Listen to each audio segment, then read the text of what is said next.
Okay, maybe we should get started right about now.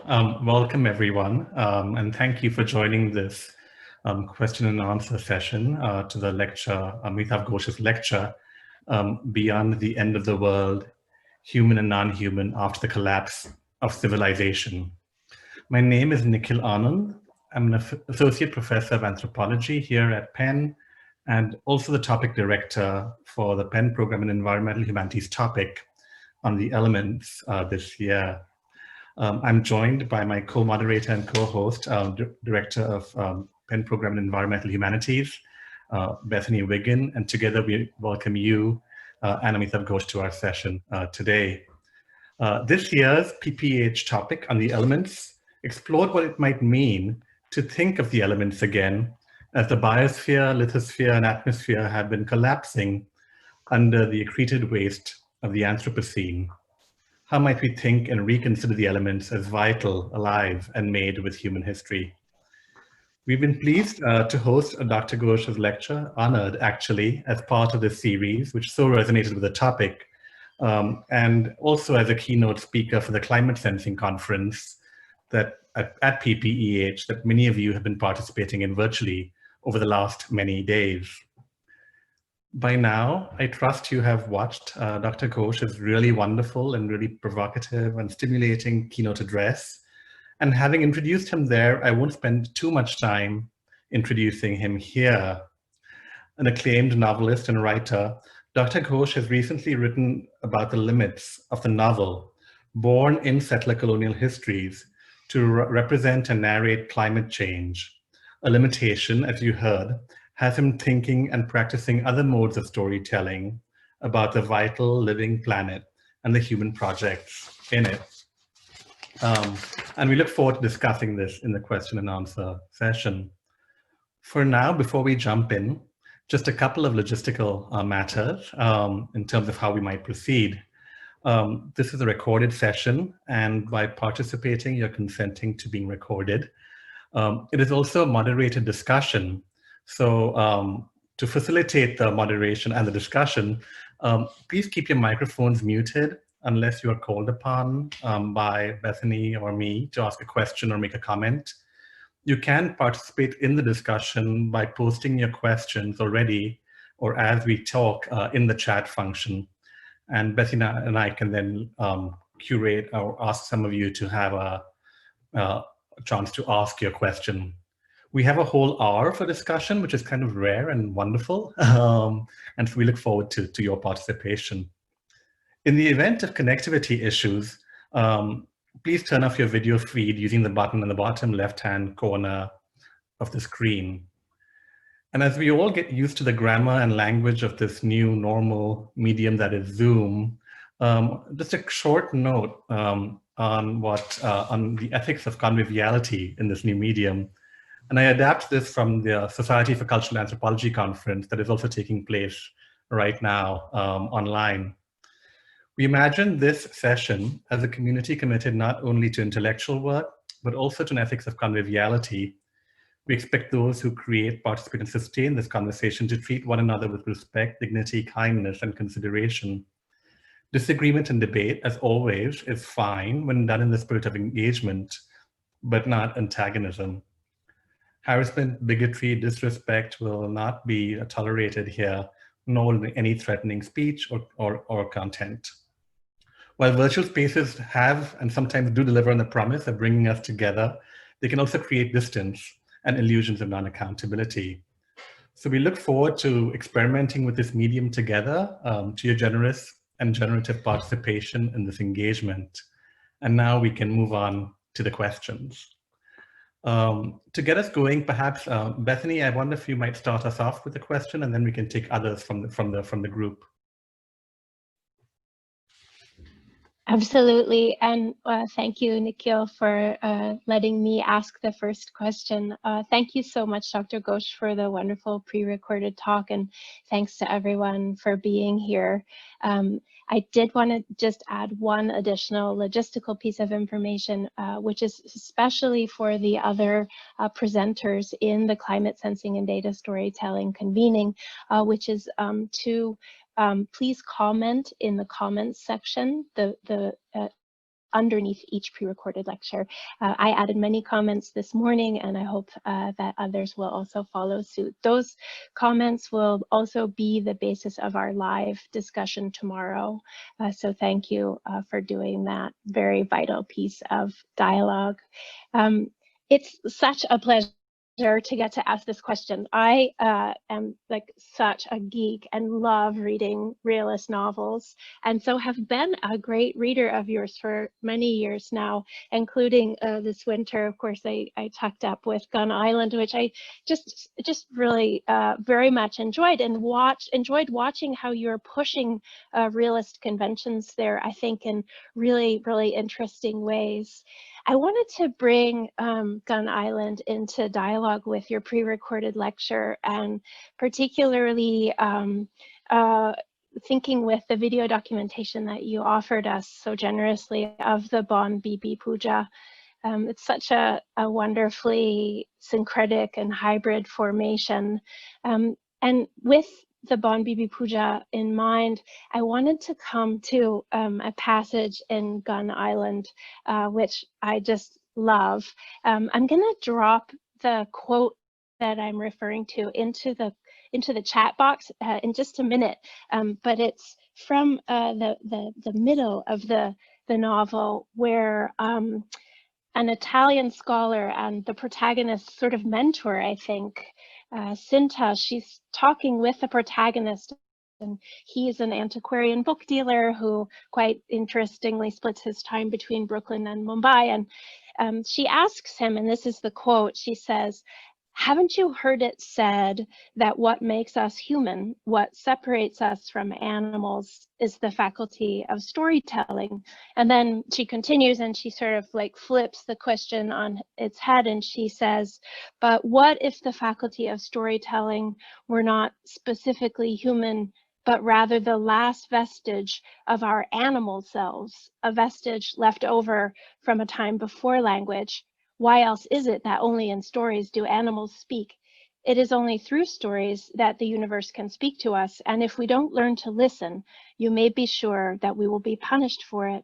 So I was thinking of this quote in strong, like as a response almost to your own profound sense that the most difficult task maybe of the writer today is to bring the non-human world into speech, or to make it audible. And I'm very curious, you know, the quote from Cinta, it sounds very supernatural and maybe like shimmying up toward mysticism or prophecy. And I'm just sort of wondering, like, do you want to write a mystical novel? And if so, what does it sound like? Will you be speaking in tongues, and like how many languages? And is this concern with the non-human world, is it pushing you towards thinking of your role as a kind of medium or an intermediary? I'll drop the question into the chat and give you the time to respond. Thank you. Well, first of all, it's wonderful to be here, wonderful to do this with so many of you, some old friends and many new faces as well, many people whose work I know and follow, so it's great to be here. That's a very interesting question, actually. You know, first, let's just think about this question about, are actually humans the only beings who tell stories? And of course, we can't know for sure. But if you think about it, think of those long whale migrations. You know, the way that whales go on these long migrations to particular places, and when their migratory routes are blocked, they actually manifest something like sadness and so on. It's very hard. I mean, we don't know. We just don't know. I mean, there does exist something like a narrative there, I think, you know. Or you think of the long elephant migrations, you know, led by the great matriarch. You know, we know that all along the way they manifest all kinds of emotions in relation to, you know, members of their group dying and so on.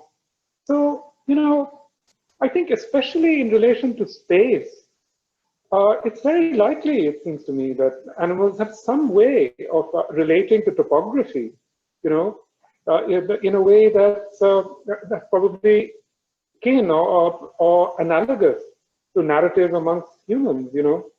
And in this, I don't know if any of you have come across a wonderful book by Peter Basso. It's about the Western Apache in Arizona and the ways in which they relate to space and to place. It's a very evocative and wonderful, wonderful account. So, you know, I think there are analogies between the ways that humans relate to space, and we relate to space really through stories. You know, I mean, here I am in New York. Everyone knows the story of, say, for example, Friends, or you know, something like that, and they relate to the city through those stories.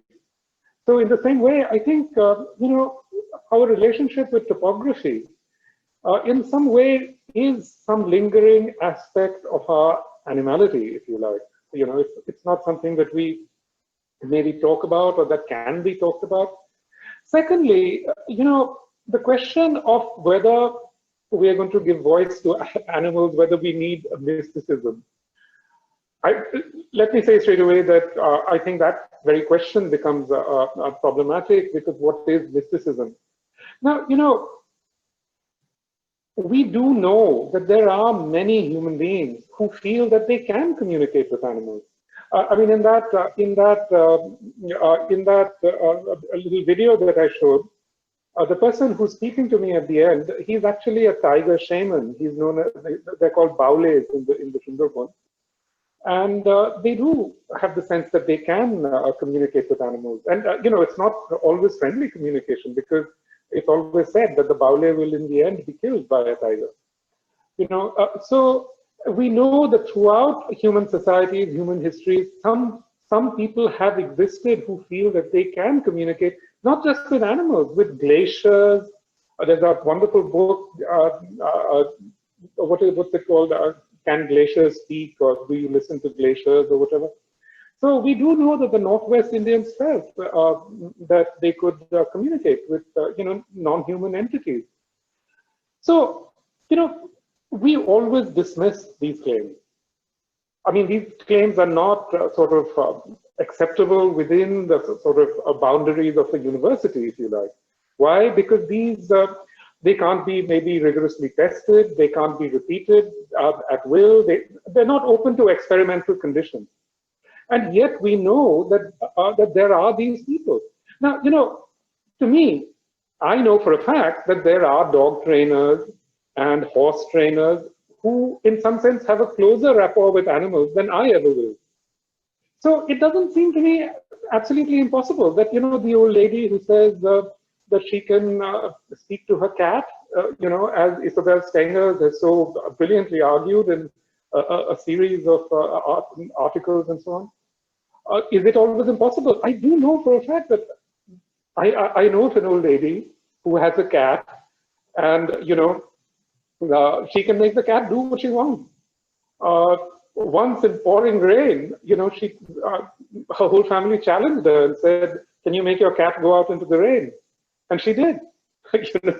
So who knows? I mean, really, at the end of the day, I think we're just at the limits of what we call knowledge.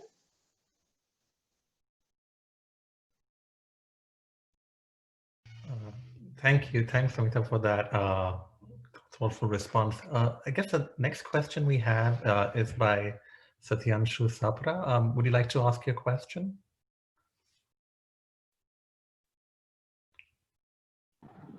Hi, sir. Am I audible? All right. So my question is, coincidental with the motif of Brutus across literature as highlighted by you, I believe Brutus was also the hypothetical burly worker without class consciousness in either Marx's or E.P. Thompson's writing. I will have to confirm which one it was by checking out the texts or asking Professor Satish Deshpande. Would it be fair to say that these authors had also imagined omnicide as an outcome of primitive accumulation and wrote their treatises to offer hopeful alternatives? Similarly, would it be correct to interpret armed lifeboats and elites embracing omnicide as components of what Donna Haraway refers to as Capitalocene, and your argument about indigenous peoples' survival as the basis for Cthulhucene. Thank you, Satyanshu. And it appears that Satyanshu is actually in a classroom in my in an institution where I was a student and I taught the Delhi School of Sociology. So it's very nice to see you, Satyanshu. And thanks for your question. Okay, actually, there were several questions, so I'm not sure which one to answer first. But look, it certainly seems to me that what we have, in effect, what the world is doing by, let's say what the world is doing by what is happening in America right now in the midst of this pandemic, when states are being opened up, knowing that a large number of people will die because of that opening. It's been referred to as default genocide. It's a passive genocide, if you like. In that same way, you could say about inaction on climate change, what it is it's a default omnicide. You're allowing these extinctions to go on. You're allowing a very large number of people to die and to be displaced. So, when we think about this, when we think about these default forms of violence, what also, Rob Nixon calls slow violence, but I think it's actually more, to me, it's more akin to default violence, because it's really, it takes the form, you might say, what it's really analogous to is a settler colonial war.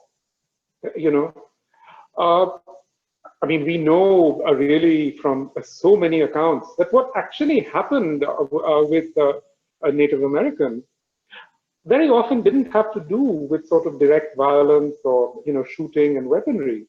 What happened is that everything began to change around them.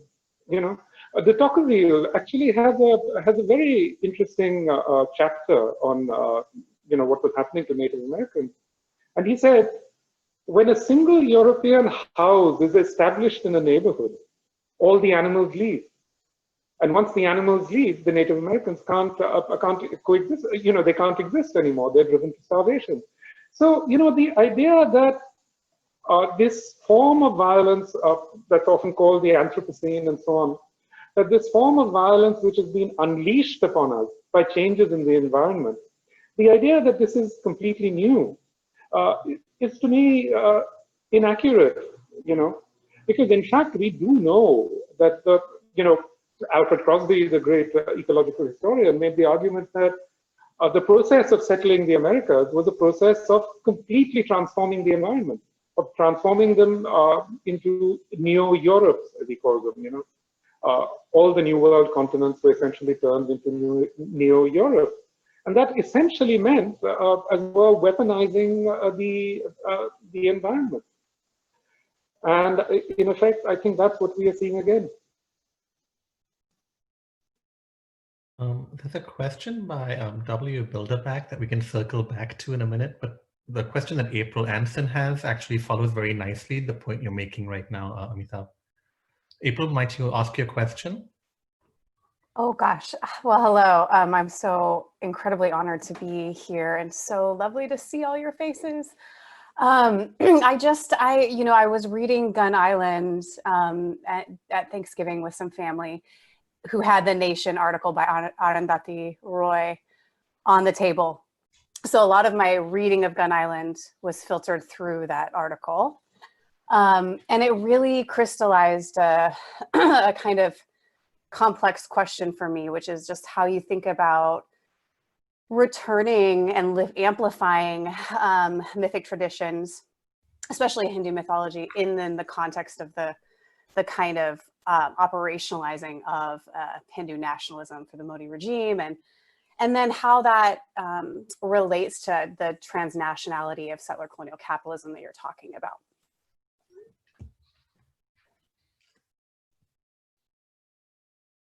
Thank you very much for that question.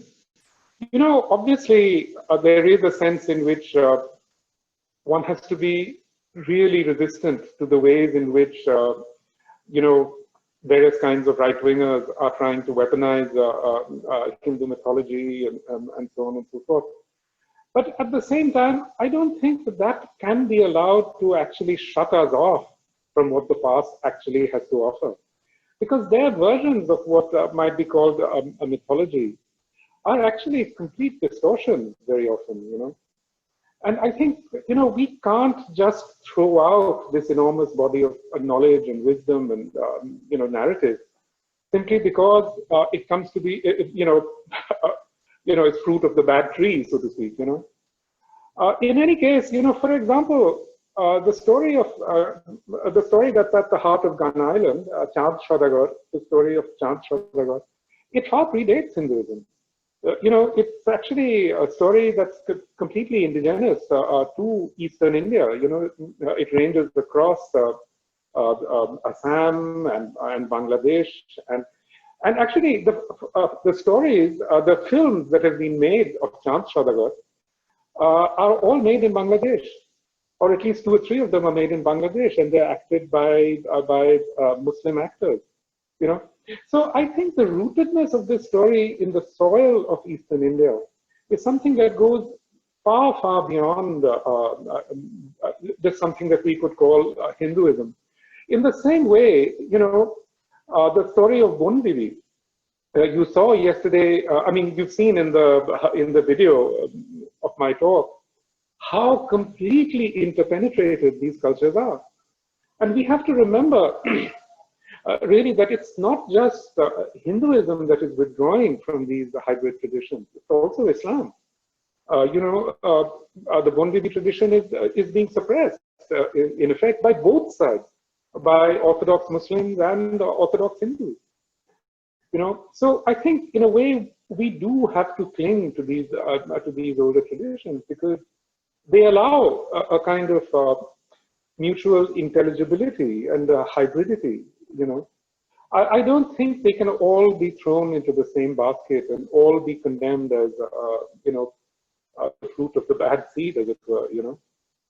In fact, if anything, I think they should be used to resist those kind of unitary readings. Thank you.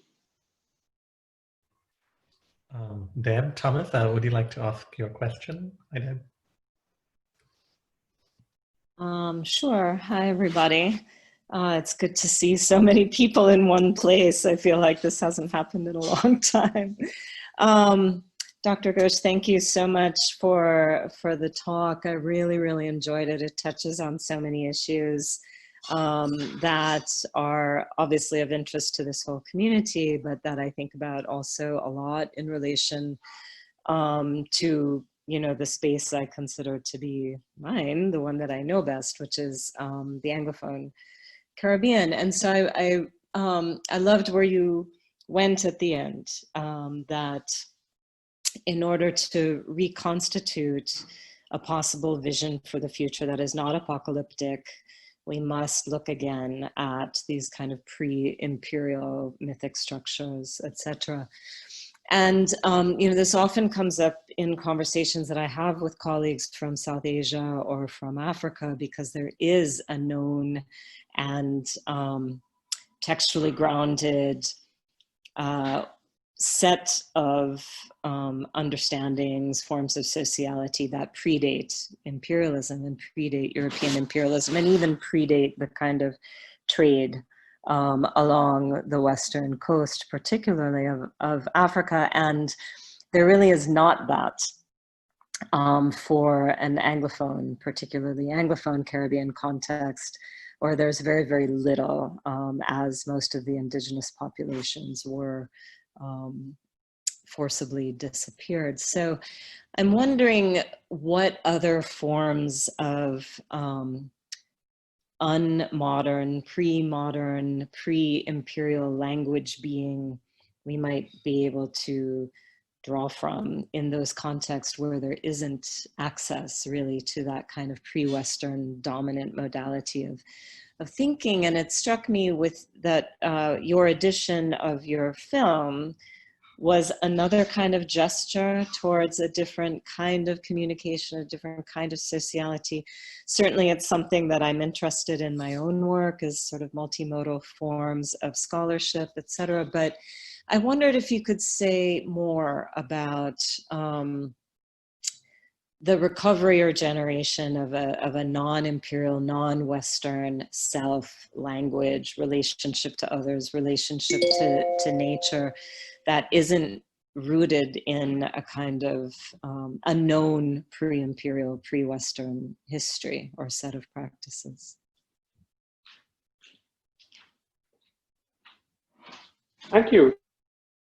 A very interesting question. Look, at this point, really almost every one of these traditions has been suppressed or has literally vanished. Even in the case of Bengal, you know, these old, these legends and stories, you know, there are enormous corpus, enormous. There are thousands of these, and you know, they're not religiously restricted in the sense that, you know, Muslims and Hindus have produced endless numbers of retellings of the same stories, you know. So, but if you look at the modern period, if you look from, let's say, the late 19th century onwards, these stories are never considered literature. They're never considered modern literature. They're always considered folklore or mythology or whatever you like. Today, there are virtually no Bengali literary scholars who work on this material or who even do editions of this material. All the editions that I've had access to were made in the 1910s and 1920s by very great scholars, you know. But you know, if you go through American universities and look at departments of, say, Indian languages or Bengali or whatever, you'll never find a single scholar. You know, the only person who's working on these stories that I know of is Tony Stewart at Vanderbilt, and he does amazing work. But these stories have literally just vanished from our consciousness. So similarly, you know, elsewhere in the world as well, you know, all these traditions are under incredible suppression, you know, and have been now for hundreds of years. You know, there was an American geologist, I'm forgetting his name now, something Stewart. He was also head of, you know, the Bureau of Ethnology and so on, and his practices were incredibly influential and important in the formation of American state policy towards Native Americans. And he once said, you know, that the mark of savagery is a belief in the vitality of inanimate things. You know, so in the 19th century, if you actually expressed the belief in vitalism, you were inviting your own extinction or extirpation, you know. So, you know, all these traditions have, in fact, in some way gone underground. They've been under very severe repression. So how do we retrieve them? How do we find them again? How do we deal with them? And I think here, you know, is where the critical importance of the New World is. Because the New World traditions grew up in the absence of what we now think of as literacy, that is, you know, written language. And I think this made a huge difference to the way that New World peoples imagined their relationships with the world around them. Because of course, even in, let's say, in South Asia and in China and so on, there were many illiterate peoples. But the very presence of literacy within a culture seems to completely transform people's relationships, you know, with non-humans. So how do we retrieve these? So what I do now is I try to take very seriously, you know, the accounts of, let's say, shamans, if you like, or others who make those claims. So there's a wonderful book which I'm sure many of you know of. It's by a Yanomami shaman called David Kopenawa. He worked for a long time with a French anthropologist, and together they compiled this huge autobiography. And there again, it's so interesting just to see, I mean, you know, when we think about how do you actually speak to a non-human? How does that happen? You know, I mean, what are the mechanics? How does it happen? So Davi Kopenawa actually provides an incredibly fascinating account of how he communicates with non-humans. You know, in the first place, there's a very intense process of training. Now, all of us in one way or the other are students or have been students, so we know how intense those processes are. But similarly, for people who do this in a systematic way, there is also a very systematic process of training. And that training is geared to individuals who have certain talents, if you like. Now, again, what Davi Kopenawa, what the Yanomami practice, what Yanomami shamans practice, it always happens under the influence of some sort of botanical agent, you know. So it's actually your ingestion of something botanical, something non-human in your surroundings that makes these perceptions possible. So these perceptions are not possible in an ordinary state of mind. It's in a different and a heightened state of mind that they become possible.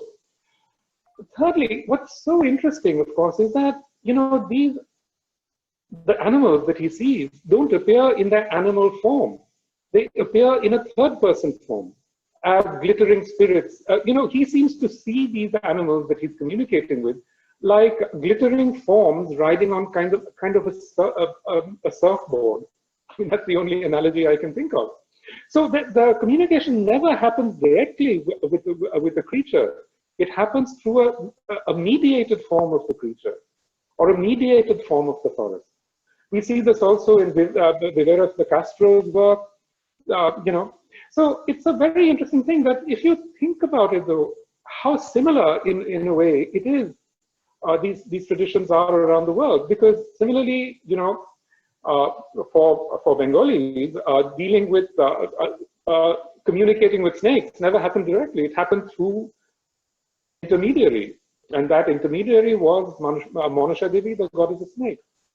You know, and there's a similar intermediary for disease, you know, Shitalama, you know, and she also has a very long set of stories associated with her. And it, you know, again, to come back to this whole question of Hinduism, as somebody said, it's really remarkable that it just shows you how distant, you know, present-day Hindu fundamentalism is from the old traditions of Hinduism. That nobody has talked about Shitala Devi, you know, who is actually historically the Hindu mediator of disease. So, you know, I shouldn't even say Hindu, I would just say indigenous, really, because it's, again, these are all indigenous figures. So I think that's what the interesting thing is, that if we take these accounts seriously, if we try to read them seriously, what is the kind of result that occurs? Thank you.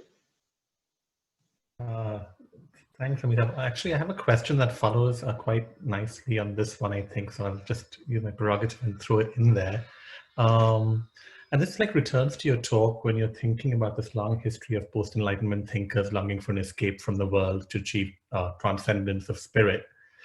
And I got really curious in thinking about the histories of transcendence when I looked it up in the dictionary. And it was only in the 17th century that transcendence was a movement upward, prior to which was a movement across, you know, which I think is like goes along with much of what you were saying in your talk as well. And so the question I had was about visions of the future that may not be topographical or vertical, right? If speculations on the future aren't just exercises of the powerful, but also other people, people that we've been spending time with, working with and reading about, what are the spatial imaginaries of the future of aspiration that are narrated in the Mangal Kavya or in the Sundarbans in the times you've been working there?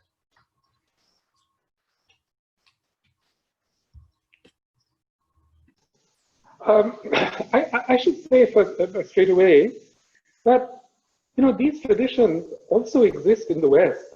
I mean, they've always existed in the West. It's just that they've become increasingly, again, underground and silenced and so on. You know, I had a wonderful teacher who taught me in that classroom that Satyanshu is sitting in. His name was Jeet Singh Oberoi, and he wrote a wonderful book on the other mind of Europe. You know, that whole tradition that comes through Paracelsus and Goethe, you know, with his vitalism and so on. And I would stretch that even further, you know. Italy is particularly interesting in this regard because, after all, you know, this kind of Enlightenment thinking really comes, I mean, Italy was crucial to it. But again, if you look at Italy, all of that sort of Enlightenment thinking happens along the coast. In the spine of Italy, along the mountains, there's a completely different way of relating to the world that exists to this day. And it's Ernesto de Martino, you know, the great anthropologist, whose work somehow has completely vanished. You know, I never learned about him at all. But he worked on, you know, on this whole tradition of Tarantism, you know, that exists very powerfully in southern Italy, you know, to this day. I mean, and again, Tarantism is one of those mediated forms of communication with non-humans, you know. And that tradition, ultimately, it used to be supported by the Catholic Church, but is now has now been disowned by the Catholic Church as well. So yeah, how do we? What kinds of ways of thinking about the future all of this make possible? Look, whether we like it or not, these traditions exist among us, and they are already becoming strangely powerful. Many of you will know that in the election of Donald Trump, there were all kinds of weird things happening, you know, especially on the far right. There were these strange memes drawn from Egypt, ancient Egypt, about the frog and so on. And in very strange ways, and in completely uncanny ways. I mean, they've learned, actually, the far right has learned to manipulate the uncanny in the weirdest possible ways, you know. And I think you're going to see more and more of that. And if we just completely refuse to recognize, you know, these things happening around us, I think we're going to shut our eyes to something that is becoming kind of strangely powerful. Similarly, you know, there are many uncanny elements in these huge migrations that we see now. Many of the women, especially from Nigeria, once they set off on their journeys, before they set off on their journey, go through all these ritual processes. And similarly, you know, when they're on those boats, they resort to many different kinds of, you know, what we might call magic or you know, ritual processes. There's a very interesting interview, you know, on NPR. It's an interview with a young migrant from somewhere in Africa. I think it was Togo or something. You know, there are these Spanish towns, Ceuta and Melilla, in Morocco, that are still administered by Spain. And you know, if you can get into Ceuta or Melilla, you're effectively in Europe. So what happens is these towns have now come to be surrounded by huge walls, barricades, you know, barbed wire walls. I mean, like layers and layers of walls extending in. And would-be migrants come in their thousands and sit around these walls. And every now and then they make a concerted attack upon the walls. You know, they try to climb over. Many die, you know, and you can imagine the horror of it, you know. So they interviewed this one guy who actually made it across the border, you know, into, I forget whether it was Ceuta or Melilla. And it's very interesting, the interview with him, because he says, you know, in the first place, you can see with many of these young men, these have become now, these journeys have become like ordeals, you know, like ordeal used to be in the past. It's a kind of coming of age thing. So the interviewer asked this boy, so, you know, why did you do it? Are you happy here in Spain? And he said, no, I'm not happy here at all, which is in fact what you'll hear from all migrants all the time. You know, all these poor working class Bangladeshi boys, 10 of them living in one room in Palermo. Are they happy? No, of course they're not. So the interviewer asked this boy, so why did you do this? Why did you go through this incredible ordeal? Why did you scale that wall? And he says, because it was there. It exerted this incredible fascination on me. It was just there. I had to do it. You know, so these kinds of sort of elements of the uncanny have become all the more visible. They're becoming more and more visible all around us. And you can be sure that, you know, as we progress, as things get worse and worse and worse, you can see so many weird magical thinking, you know, that's going on. I mean, all around us. For example, I mean, Elon Musk thinking of setting up a station on Mars. I mean, isn't that just pure magical thinking? I mean, what else is it? And we see that all around us now. Thank you. I think Jennifer Ladino has the next question if you want to ask it. I don't see.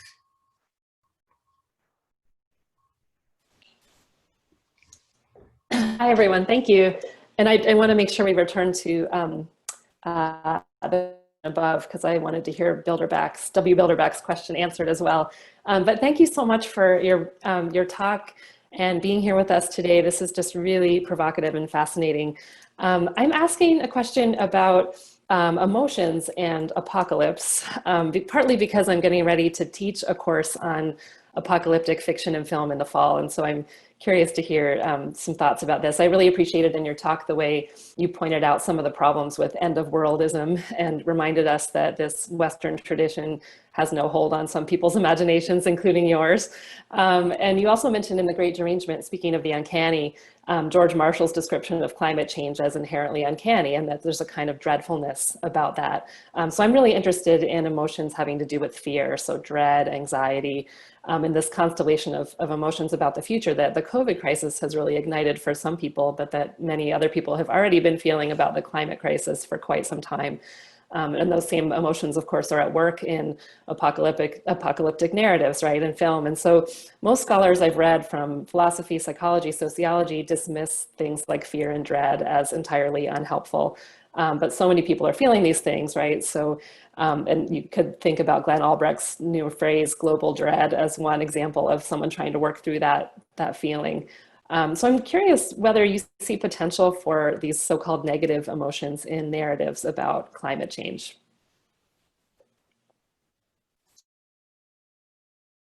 That's a very interesting question. You remember that you know, the great Lisbon earthquake of the mid-18th century? The effect it had on Enlightenment thinkers like Voltaire and so on. I mean, the complete horror that beset them because they thought they had conquered nature, and suddenly they discovered that no, nature is not open to conquest. You know, so you know, I think in that sense, this pandemic may reawaken that dread and you know, that fear, as you say.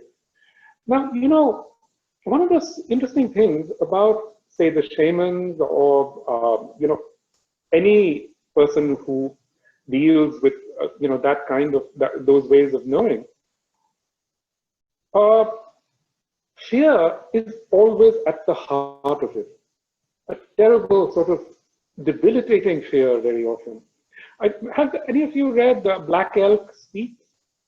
Again, that's another narrative which, you know, comes out of the end of the world. You know, the world was ending for Black Elk. It was the time of the ghost dance and so on, and he sees these incredible visions. And you know, there are these visions of non-human entities of all kinds. Again, the thing about that absolutely at the heart of Black Elk's narrative is fear. He's terrified of the things that he sees.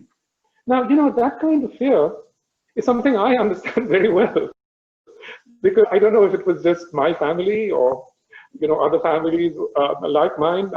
Brother Chaudhary, who's here, he's a Bengali novelist. He might be able to chime in on this. But in my childhood, my relationship to the world around me was completely mediated by fear. You know, a fear of all kinds of things. Now, you know, this is the fear that was expelled by the Enlightenment. There have been ever so many, you know, things written about how the Enlightenment killed fear. And I find in that context, it's quite interesting to see, you know, this whole kind of movement for a new animism, you know, in Western universities and in anthropology and so on. Because I ask myself, you know, are these Western academics ever going to be able to feel that fear? Are they going to teach their children to be afraid of nature? No, they're not. They're going to, they're going to go about it in the old way. I mean, in a sort of, in a kind of ecological thinking, where you actually already control nature, therefore you try to fix the relations and so on. So, yeah, I mean, I think that fear, whether you like it or not, is coming back. It's absolutely going to be back. And it's going to be at the heart of all this. Is it for the better? No, I don't think so. But, it is going to be a part of the world we're moving into. You can already see the fear manifesting itself, especially in ecofascism, which is all around us now. And again, that kind of ecofascism is so much, founded upon all kinds of uncanny things. Look, when I say that, we have to think about these other traditions, please don't imagine that I'm saying that we should look at these other traditions in an instrumental way. They are not going to be instruments. And I think in a sense, that's exactly what we have to let go. Because this whole idea of instrumentalizing the world, which starts really, again, in the 16th and 17th centuries with the conquest of the Americas, that whole way of instrumentalizing our relationships with people, with non-human entities, that's what we really have to let go of. Thank you. Maybe this would be a good time to return to W. Bilderback's first question, if you might want to ask it. Sure, thank you. I'd like to start by just saying that I also very much agree with Dr. Ghosh's comment about the left's failure to acknowledge the uncanny. I think that there's been too much of assuming that that's just part of the right's narrative as opposed to something that the right has been able to utilize. Yeah, when I read The Great Derangement, I agreed heartily with much of what you said about the limitations of realist fiction in trying to deal with all climate and so many other things that facing us because of elements of the uncanny, because of the slow violence, etc. And was struck because at the time I started reading a lot of recent science fiction and speculative fiction and felt that it often was able to deal with those questions much more directly than realist fiction had been doing. And I don't know if you saw Kim Stanley Robinson's recent essay in The New Yorker, where he described science fiction as being the realism of our time, which I think he could probably extend to realism in the sense that Georgi Lukács used it, etc. And so contra what your quote for Agaban yesterday, there's a growing literature of science fiction, speculative fiction being written by Black American writers, Indigenous American writers, writers from the global South, looking at the future or different versions of our present that transcend normal realist comment. Many of those also include eschewing the idea of apocalypse or taking a new view of apocalypse, that that an apocalypse may not be universal. For instance, in some of the writing I've read by African science fiction writers recently, something has happened, but what has been an apocalypse for the United States is not an apocalypse for sub-Saharan Africa by any stretch of the imagination. So I'm curious, and you said you're a fan of science fiction. Are there writers who you feel are worth including in the canon of literature that we should be reading these days? Well, what you say is absolutely right.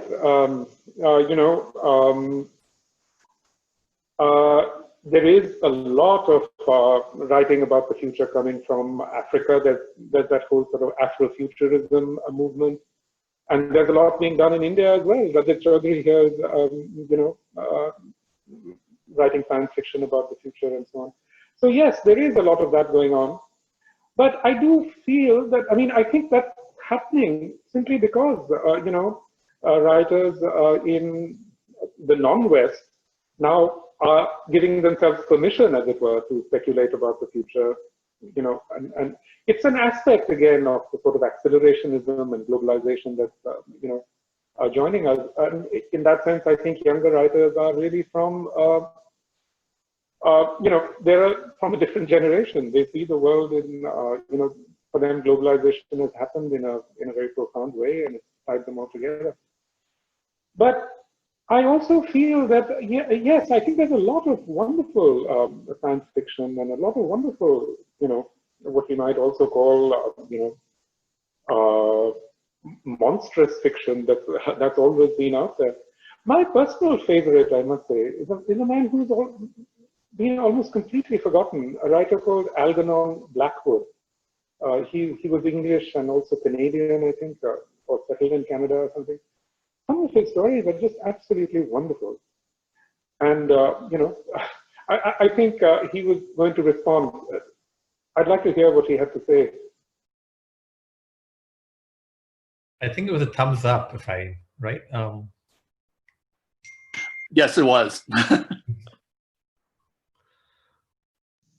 So yes, look, if you actually put together the corpus of science fiction, between, let's say, 1970 and 2020, and compare it with literary fiction, the science fiction is actually so much better, so much more lasting, so much more interesting, it's actually much better work, I would say, on the whole, than conventional literary fiction. Like, when I was in my 20s, who was the great English writer? Who's the one who was being touted everywhere? There was a guy called Angus Wilson, who wrote novels called Anglo-Saxon Attitudes and so on. Have any of you heard of him? I'm sure you haven't. He's just completely gone. He's vanished. Nobody has any interest in him anymore, and quite rightly so. Whereas, other writers from that period, let's say Arthur C. Clarke, he lives.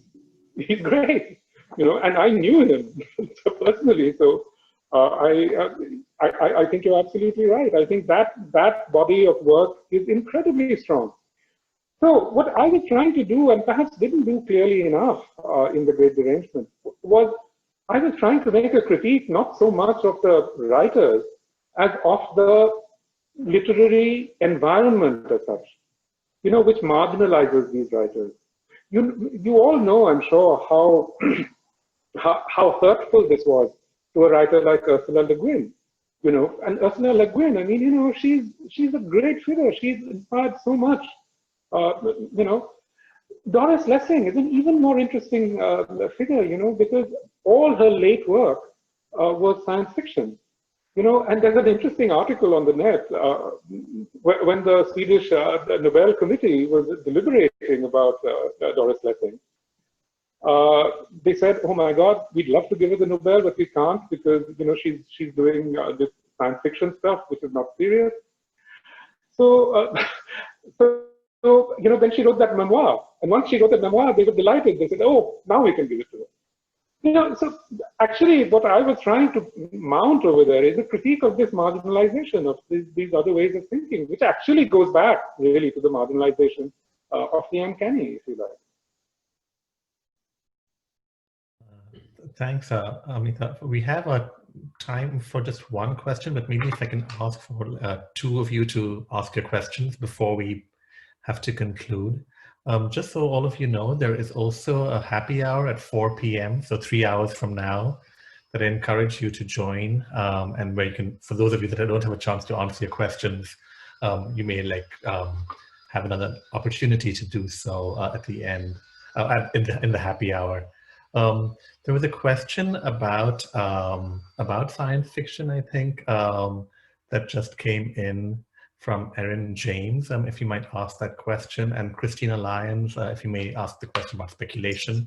We could take these together and then maybe have a response from Dr. Ghosh.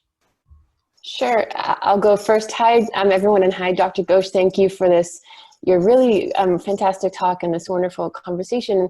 I'm trying to yoke together what I see as the two halves of this conversation as we're wrapping up. And in the first half, we were focusing on perhaps the porous barrier between human and non-human, or this kind of divide between human and non-human. And we've shifted now to talking about different types of texts, right? This, again, porous divide between realism and science fiction. And I'm wondering if what brings these two together, or what these questions are really dancing around, is narrative as a literary mode, rather than these other types of divide. And I'm wondering how much you see these limitations that we're tracking as limitations of narrative as a literary mode, rather than a particular type of narrative.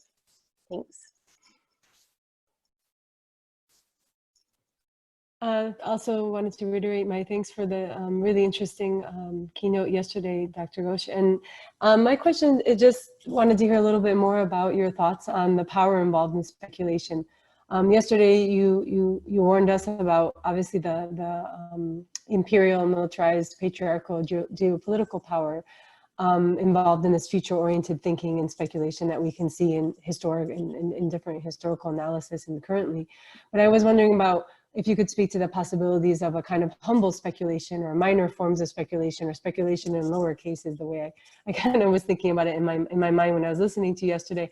You know, the ways that communities are engaged in future-oriented speculative projects, trying to invest in realizing, transforming their relationships with territories, or bringing other worlds into being without any guarantee, in precarity, and knowing that there is not, you know, a real ability to for any kind of permanence, or possibly, right, but still engaging in that activity, in those act relations or materializations. And maybe just some thoughts about the political possibilities, or how you put those kind of speculations in conversation with one another.